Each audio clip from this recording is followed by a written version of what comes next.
Margaret Sullivan is a Guardian U.S. columnist writing on media, politics, and culture.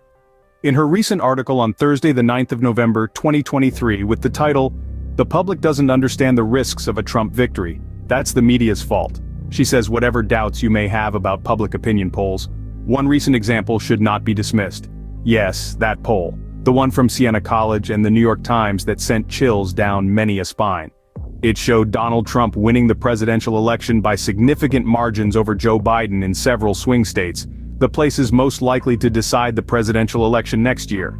The poll, of course, is only one snapshot, and it has been criticized, but it still tells a cautionary tale, especially when paired with the certainty that Trump, if elected, will quickly move toward making the United States an authoritarian regime.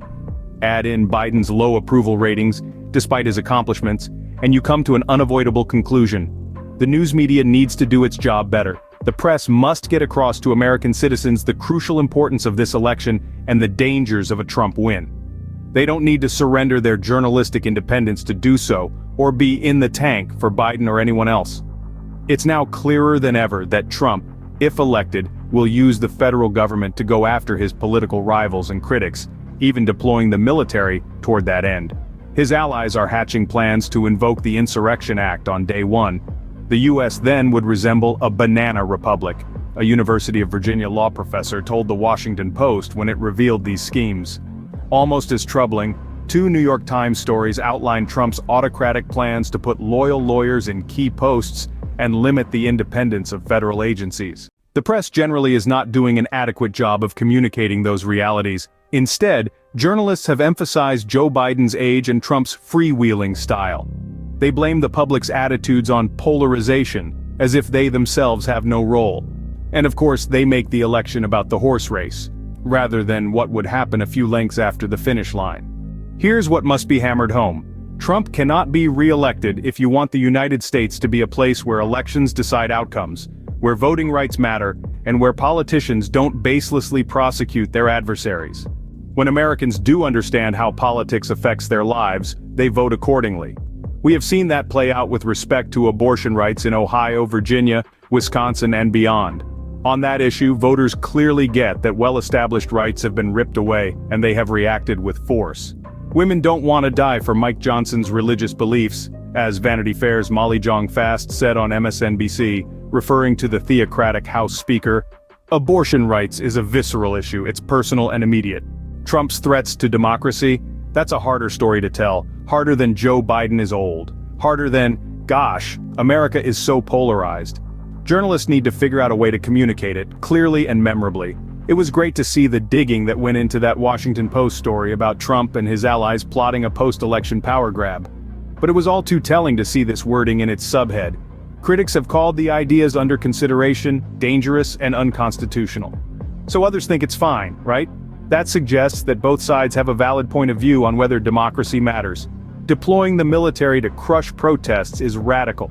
So is putting your cronies and yes-men in charge of justice. These moves would sound a death knell for American democracy. They are not just another illustration of Trump's brash personality. We need a lot more stories like the ones the Post and the Times did, not just in these elite paywalled outlets but on the nightly news, on cable TV, and local newspapers, and on radio broadcasts. We need a lot less pussyfooting in the wording. Every news organization should be reporting on this with far more vigor and repetition than they do about Biden being 80 years old. It's the media's responsibility to grab American voters by the lapels, not just to nod to the topic politely from time to time. Polls can be wrong, and it's foolish to overstate their importance, especially a year away from the election, but if more citizens truly understood the stakes, there would be no real contest between these candidates. The Guardian's David Smith laid out the contrast. Since Biden took office, the U.S. economy has added a record 14 jobs, while his list of legislative accomplishments has earned comparisons with those of Franklin Roosevelt and Lyndon Johnson. Trump, meanwhile, is facing 91 criminal indictments in Atlanta, Miami, New York, and Washington, D.C., some of which relate to an attempt to overthrow the U.S. government. So what can the press do differently? Here are a few suggestions. Report more, much more, about what Trump would do post-election. Ask voters directly whether they are comfortable with those plans, and report on that. Display these stories prominently, and then do it again soon. Use direct language, not couched in scaredy-cat false equivalents, about the dangers of a second Trump presidency. Pin down Republicans about whether they support Trump's lies and autocratic plans, as ABC News' George Stephanopoulos did in grilling the House Majority Leader Steve Scalise about whether the 2020 election was stolen. He pushed relentlessly, finally saying, "I just want an answer to the question, yes or no." When Scalise kept sidestepping, Stephanopoulos soon cut off the interview. Those ideas are just a start. Newsroom leaders should be getting their staffs together to brainstorm how to do it, right now. With the election less than a year away, there's no time to waste in getting the truth across.